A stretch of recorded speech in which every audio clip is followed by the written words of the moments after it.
Good evening, everyone. I'm going to tell you about what I've done in the last 7.5 years, but I'll give you a little snippet of what I did before that, which was predominantly drink a lot, not do something that I really enjoyed. I was a publican and I was terrible at it. I think I drank more pints than I served. I never went to university, so I'm not like Dan. I never did a PhD, so I do not understand hard work. And then all of a sudden in November 2013, I caught a common cold. Now, I won't bore you through what happened over the next 18 months, but in that probably 24-hour period from catching the cold, it then developed a flu. 2 weeks down the line, I was in intensive care in Winchester on life support. They gave me a 3% chance of survival, which luckily I managed to get through. When I woke in intensive care, I had no idea what I was doing there. I didn't know where I was. I remember the team there saying, "We can't continue with your care. You're going to have to move to Salisbury." And they wouldn't tell me why. It was only when I arrived at Salisbury that it became apparent that I would subsequently lose all of my limbs. Now, in that very short two and a half week period, I went from being carefree, thinking life was all right, but not great. I was a stay-at-home dad to my little boy, to all of a sudden being faced with what turned out to be 120 hours of plastic surgery, probably 20 to 30 hours of facial surgery. I had parts of my body moved to where they shouldn't be, so the right arm that I have is my left shoulder fused. My face is from my right back and shoulder. All the skin from my back is on my stumps. And it was a torrid time. But there were two standout moments for me while I was in intensive care and while I was in Salisbury Hospital. And one was Christmas Day 2013. So I hadn't seen my son for 2.5, 3 weeks. I missed him desperately. I was itching for him to come in with his mum to see me. When he came through the hospital doors into the intensive care unit, he hid behind my other half's legs. He was petrified at what he was seeing. He couldn't believe that that was his dad. He wouldn't come close to me. He wouldn't even speak to me. Now, that was heartbreaking. And obviously, my mental health and my state just dipped to despair for the rest of Christmas Day. But the end of Christmas Day evening, 9 o'clock in the evening, what I didn't know is that one of the nurses in that intensive care unit had called Lucy when she got back home and said, "Look, I'm really worried about Alex. I'm really scared. He's never been down. He's never been the kind of guy to be depressed." She said, "Is there anything else that he loves in his life as much as his son?" And Lucy said, "Yes, his Labrador." So they allowed my Labrador to come and see me Christmas Day evening in the intensive care unit. Now, when that Labrador burst through the doors, she went to every bed. She just instilled a life in all of us in that unit. And from what was the depths of despair mid-afternoon was the height of joy in the evening. I was to spend another 7 months in Salisbury and all sorts of different surgical procedures, and I met some amazing consultants and doctors and nurses. But I was told in Salisbury that I'd be going to get prosthetics in rehabilitation in Roehampton. No, I didn't really understand what that meant, and friends of mine would Google prosthesis and say, well, you know, you could be getting bionic hands, you'd be getting these amazing knee joints and these legs, and the military lads, the injured lads that were coming back from Afghanistan were getting all this amazing kit. And I was thinking, for the first time in my life, I might look quite cool. But when I actually ended up in Roehampton, what was put in front of me was just shocking. Technology that hadn't been improved upon since probably the late 40s to the early 50s. It was dire and a very sad situation. But rehabilitation to me, because of the exceptional care that I had in Winchester and Salisbury, was a good thing. I was in a good place because it was all about getting home to be with Lucy and Sam and my dog. That was the driving force throughout. And everything else we had to figure out around it. And I guess, I know in some of the past Future World events, they talk about the why and the how. Well, I was contacted by Chris Martin of Coldplay, and he said, you should read Man's Search for Meaning. It's an incredible book, and he said to me, there'd be something in that book that resonates with what you're going through.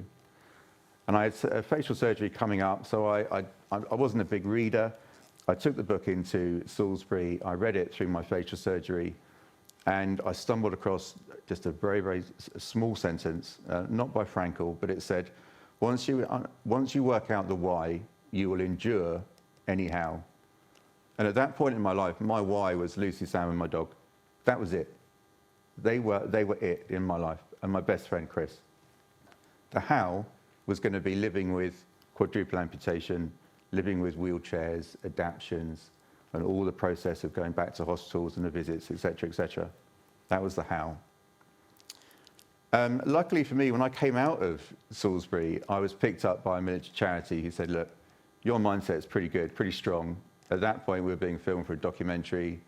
Life was kind of amazing, really, and it was like breakneck speed. It felt like it was going really quickly. And this charity said, look, we do some incredible things. Do you want to get involved with us?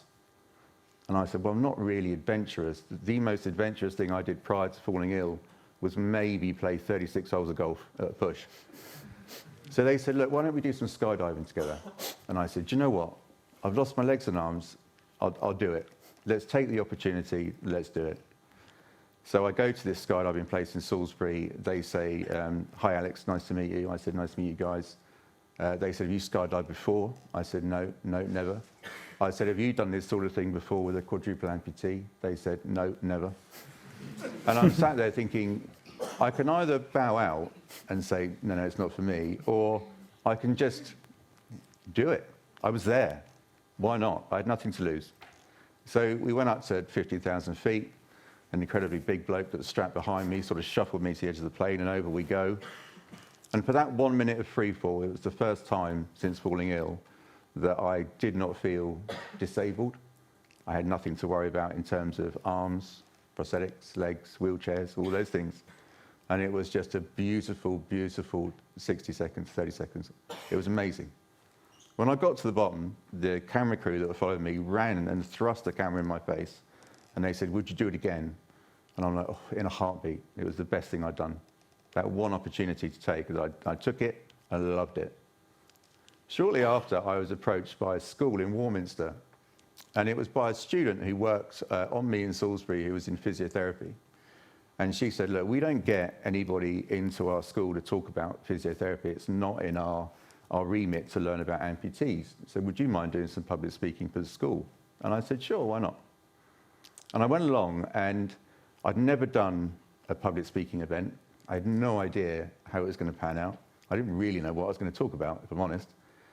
But I spent 90 minutes in front of this audience, and it was electrifying. Public speaking was just fantastic. And it just energized me. And there was a chap in the audience who was at Imperial. Now, I knew nothing about Imperial University. And this guy comes up to me and he says, I've read about your story. I think you're really cool, man.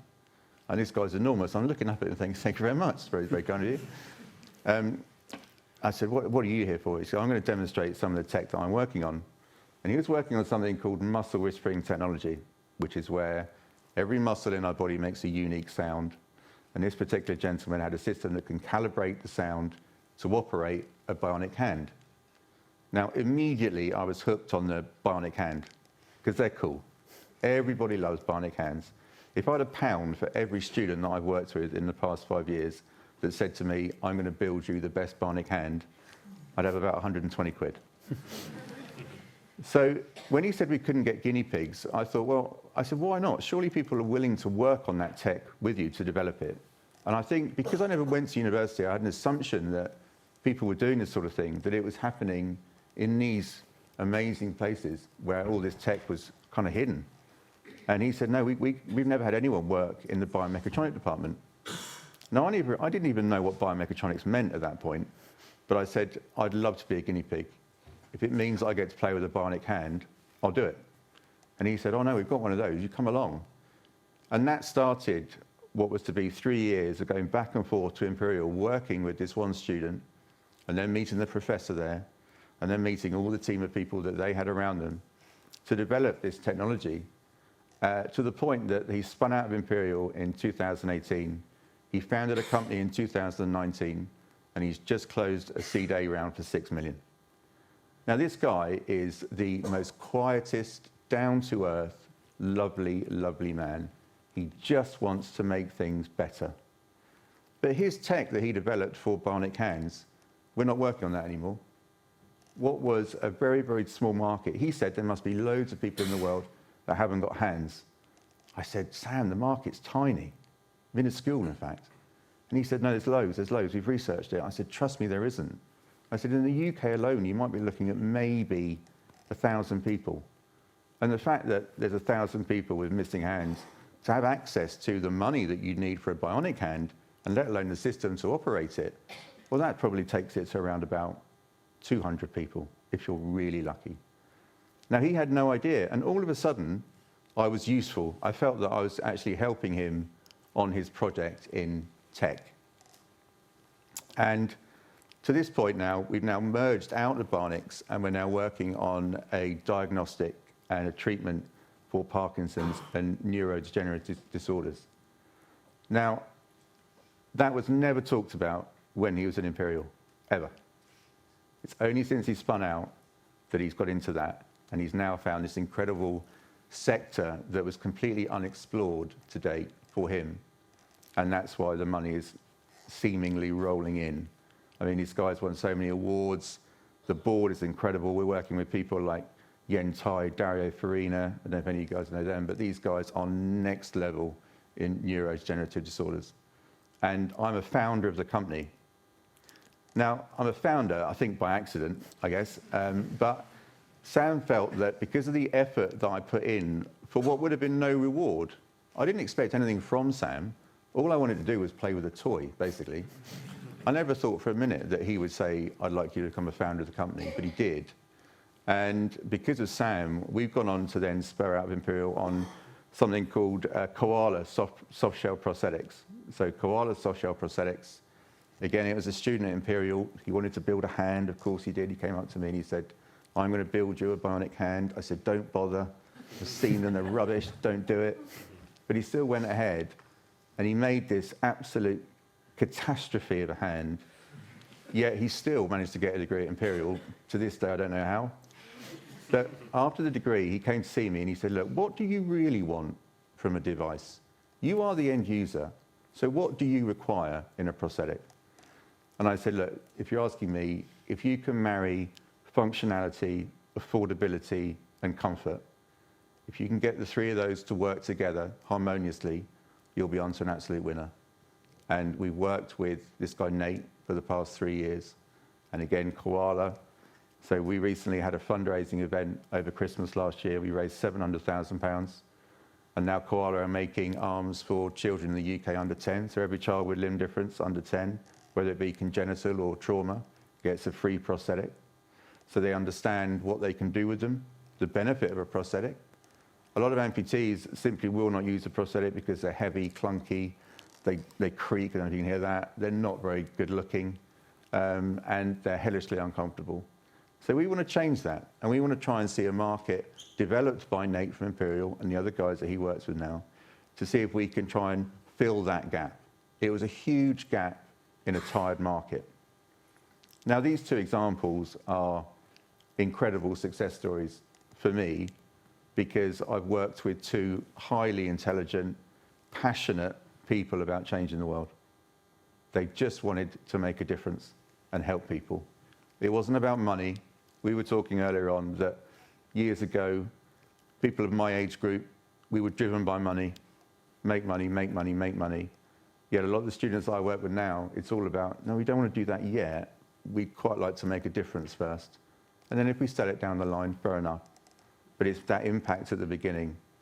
And that's passionate for people like me to want to work on projects that revolve around the medical sector, projects like the Wild Wheelchairs project here in Southampton. So a chap, David Collinson and I, a guy that retired from the city, made a lot of money. He came up to me and he said, you like adventure? I said, yes. He said, you've been to Greenland kayaking? I said, yes. You've been to Namibia kayaking? I said, yeah. Done some parachuting? I said, well, yeah, kind of. He went, let's do an adventure. Let's do something off the charts incredible. I've got a load of money. I've got a ton of mates, and we'll go to Ethiopia. Why don't we do some hand cycling down to their largest lake, jump in a kayak, go across their largest lake, and then do some whitewater rafting at the end of it. And I thought, well, it's a great idea. I said, but what's the achievement in that for us? And he said, well, it's just a great trip. I said, well, yeah, I get that, but I've done great trips. I've had some amazing opportunities with the military guys, and in Greenland was spectacular, Namibia, South Africa, Canada, you name it. I've done some amazing trips, but I always felt that I was kind of parachuting in for a couple of weeks, doing a bit, and then getting back on a plane and coming home. We weren't leaving any sort of legacy behind. We weren't helping the community, really. So with the World Wheelchairs Project, we raised some money in London, £50,000, and we enhanced an existing affordable wheelchair facility in Bahadar. So the World Wheelchairs started with helping the facility, making wheelchairs affordable, because the chair that I sit in is about £7,000. The average income of an Ethiopian is about $1,000 a year. So these chairs are completely useless over there, never to be bought. So we'd help the factory, but then when do we bring in the adventure? So we basically worked with Clint and Lindsay in the audience there, and we kind of gave them a fag packet idea, really, about how we could make a vehicle that I could power in my condition with a solar panel on top, some batteries behind me, and it can go up 30% gradient. And that was it. That's all we gave them. And to be fair to the mechanical engineering students that worked on the project, they created this incredible vehicle. But in the meantime, we were raising money to enhance this incredible facility in Bahadar. So when we got to Ethiopia with all of our gear, don't get it wrong, it took years to get it out legal, and the ethics process was shocking. But when we did get it out, when we arrived in Bahadar and we were driving through the city, we could see our wheelchairs in the community. They were bright blue and they were everywhere. And that was our legacy, the wheelchair factory. The adventure can come later. And we cycled to the highest mountain in Ethiopia, and we climbed to the summit, which is about 4,500 meters high. And the guy that hauled me to the top of the mountain was the very man that saved my life in Winchester Intensive Care Unit 7 years previous, Jeff Watson. Now, I would not have been there without Jeff Watson, and he would not have been there without me. And the World Wheelchairs Project would not have happened if I hadn't had that amazing experience in Salisbury, from seeing my son be so scared of me. He's not scared of me now, by the way. Well, I don't think he is. To my Labrador coming in that night, to seeing the incredible work that the healthcare assistants put in to me, the doctors, the nurses, the consultants, all those people. The last 7 years of my life has been this amazing journey, really, of meeting incredible people and taking every single opportunity. You know, all you guys in the audience here today, there is something burning inside you that thinks, do you know what, there could be a business here. I could do something with this. And it's a passion. And it's our job here, Ben and me, and Dan as well. It's our job to try and drive that passion. We're here to help you as much as we feasibly can. We want to see success stories coming out of Southampton University, not the big guns like Imperial and Cambridge and Oxford that get all the funding. We want Southampton University on the map. You know, why shouldn't you be leading the light in being entrepreneurs and spinning out? It's so important. And I think for me, from being so utterly useless in the first 33 years of my life, what I've gone on to accomplish in the last 7 years far outweighs those years. The last 7 years of my life, albeit in this condition, have by far been the best I've ever had. But it's not just been the best for me, it's been the best for Lucy, it's been the best for my son. Lucy, my other half, when we lost the pub in the village outside of Romsey, we were left with one business and we had a skeleton team of staff of 10. Now Lucy sits on the boards of 4 companies and we have staff of about 160. And obviously the work that I do with Imperial, you know, we're on board of directors of 3 different companies now, co-founder to 2. We had the World Wheelchairs Project, which, by the way, next year we're going out to Mongolia to cycle around the Gobi Desert for 500 kilometers, relying purely on solar energy. These amazing adventures will continue because my USP isn't business. My USP is just being willing to give anything a go and show other people in my situation that it is possible. That's what I can do. And I revel in that. I love the niche market that I'm in. And next year, not just for Mongolia, but through lockdown, we were all sat around thinking, Zoom is just tiresome. What can I do? And I thought, well, I've always wanted to give rowing a try. You know, is there a quadruple amputee like me rowing anywhere? And unfortunately, there's no manual for my condition. You Google quadruple amputee rowers, and funnily enough, there aren't any. So then how do I make that happen? How can I get a system in place where I can sit in a rowing boat? How can I get a system in place where I can use an oar? Do I use both arms? Do I use one arm? Do I just use my shoulder and my back? These questions that need to be answered. Those questions aren't for me. These questions are for universities. So with the trip that hopefully we plan to row from Falmouth to Dover next year. So it's 300 miles on the English Channel. And we'll be taking in all sorts of public speaking events on the water. There'll be food and drink events on the water. There'll be celebrity chefs making food on boats on the water. There'll be celebrities rowing with me in the boat. This is one big spectacular event to raise money for the Southampton Children's Unit and Hospitality Action. Now, the rowing event is part of my training to become the first quadruple amputee to row across the Atlantic. Now, for me, that is 30 days to 40 days of not with my missus and my son, which, you know, could be amazing. More importantly, it's 30 to 40 days with my best friend, and it's 30 to 40 days where I am not encapsulated by prosthetics in a wheelchair. It'll be me in a boat making my way across the Atlantic with 3 like-minded, crazy individuals to inspire the next set of university students to think, well, what if we could design an arm to make him go even further? What if we designed a seat that could enable other people with disabilities to get into rowing? These are the things that as my role now is to inspire, and it's the most passionate I've ever been about jobs, any kind of work I've ever done. I live an exceptional life. I'm incredibly fortunate, and it's all because I took a chance 7 years ago. That one meeting, that one public speaking event, to meet that student, to go on to meet other students, to spin out various companies, opportunity. But for you guys, Future Worlds is your opportunity. All those ideas that you've got in your brain, all the ideas in your heart that you know could make a difference, speak to Ben. Guys, thank you very much.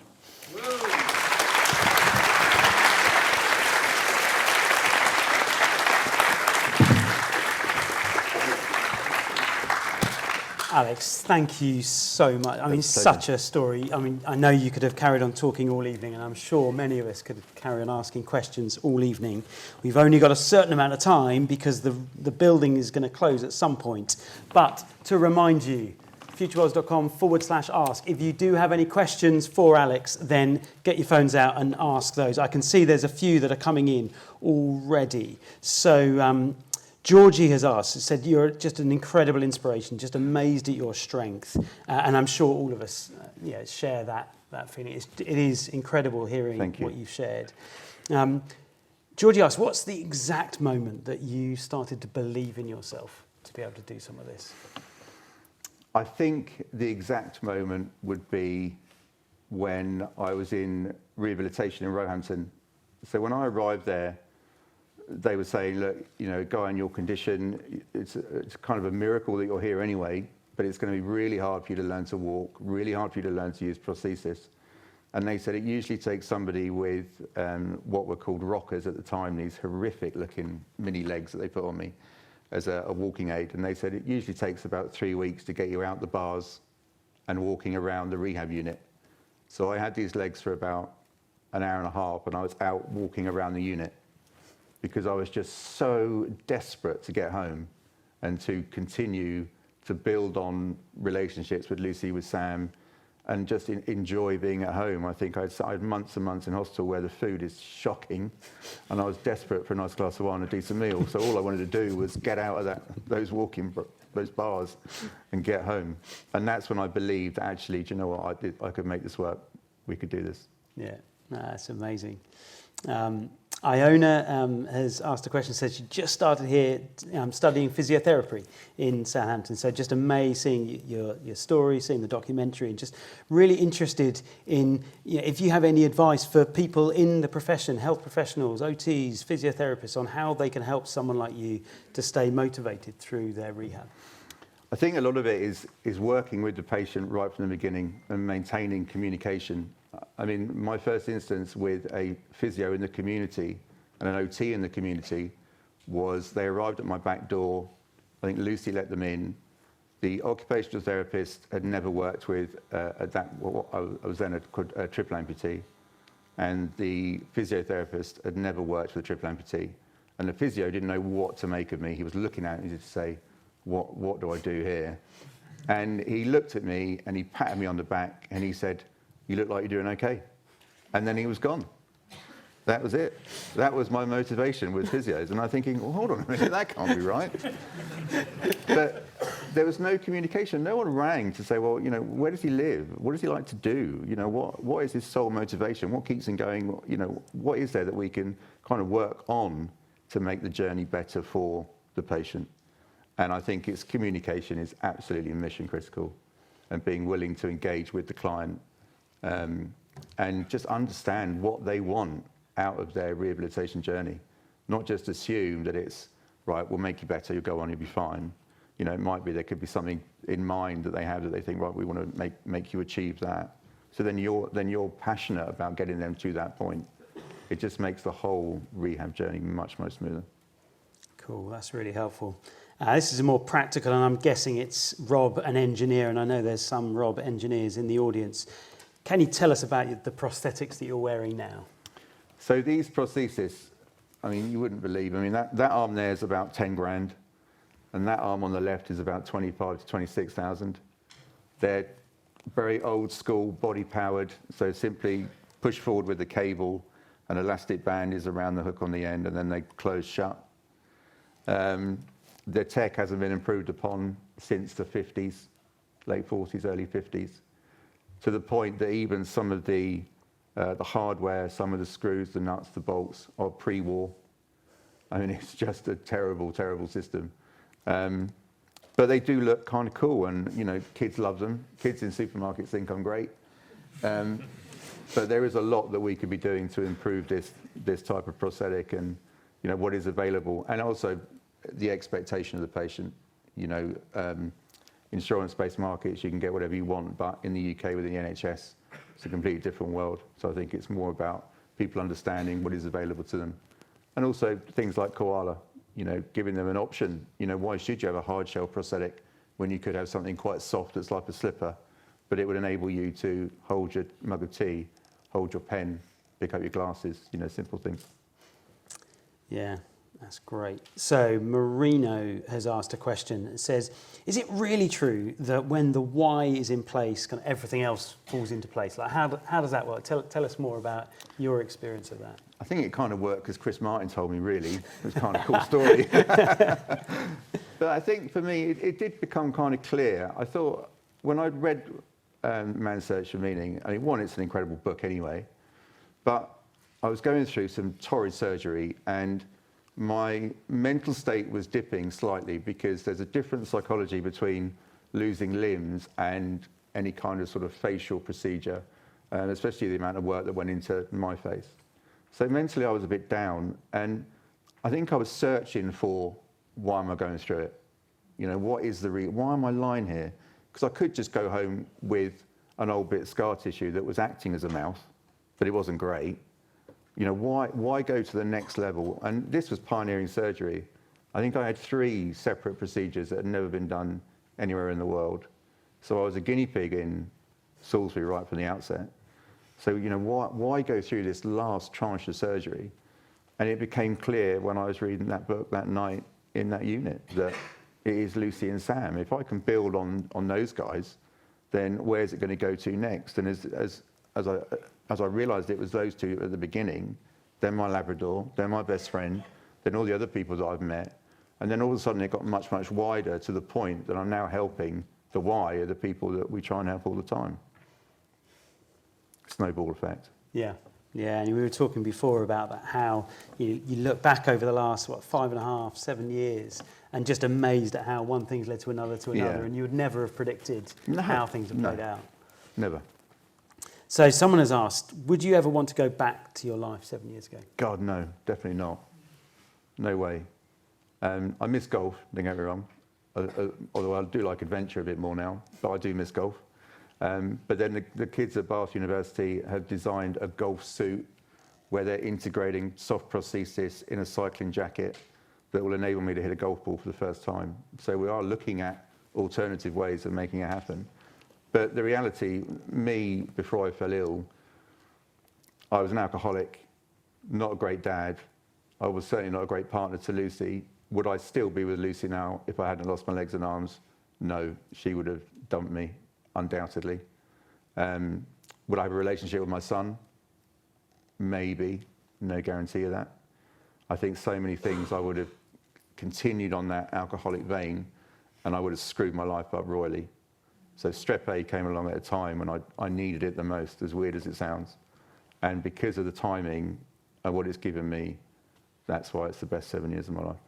And it is incredible, I guess, for many of us able-bodied people to hear a story of someone who's gone through something so dramatic and life-changing, but actually to look at it so positively as the best thing that happened rather than the worst thing that happened. But also it was the people involved in my care. You know, my plastic surgeon, who is now a goddess in my eyes, and obviously Jeff Watson, who saved my life, is now one of my best friends. You know, the relationship with Jeff right at the beginning was amazing once he saved my life, not great prior to that for my family. You know, my relationship with my plastic surgeon, the first thing she said to me was, "Hello, how are you?" And I said, "I'm very well, how are you?" And she goes, "I'm good, you're very polite." I said, "Thank you very much."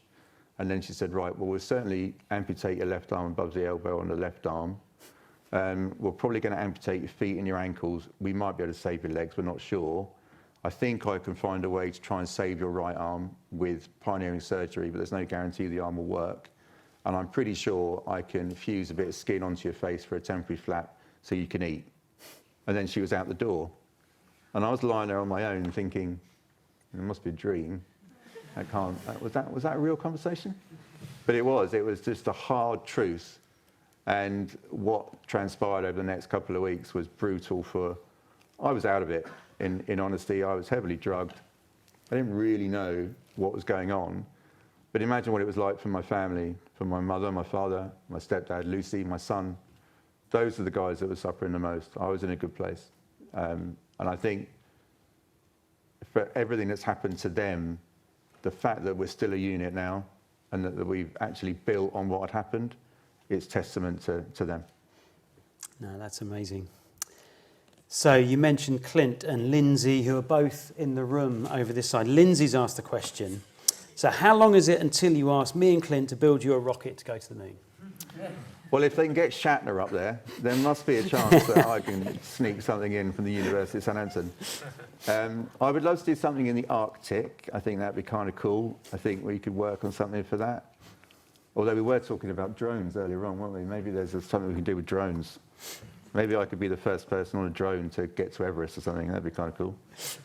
CO2 output, please. Yeah, I've got that covered too. I do CO2. So there's no reason why it can't happen then, Lindsay. Is that right? That's it. That's right. You heard it here first, guys. If you don't see me on Everest on a drone. I mean, that's pretty much a commitment right there. No, I saw it's a commitment. And Clint's sitting there shaking because he knows he's the person who's going to have to see it through at the other end. Think of the ethics approval on that one. Good luck, Clint. I'm not convinced by Convergent Flying 15 at the moment, so we can talk about that. Alex, we could go on all night. Thank you so much for coming, sharing your story, just answering the questions. Pleasure. It has been Pleasure. absolutely fantastic. Everyone, a round of applause. Thank you.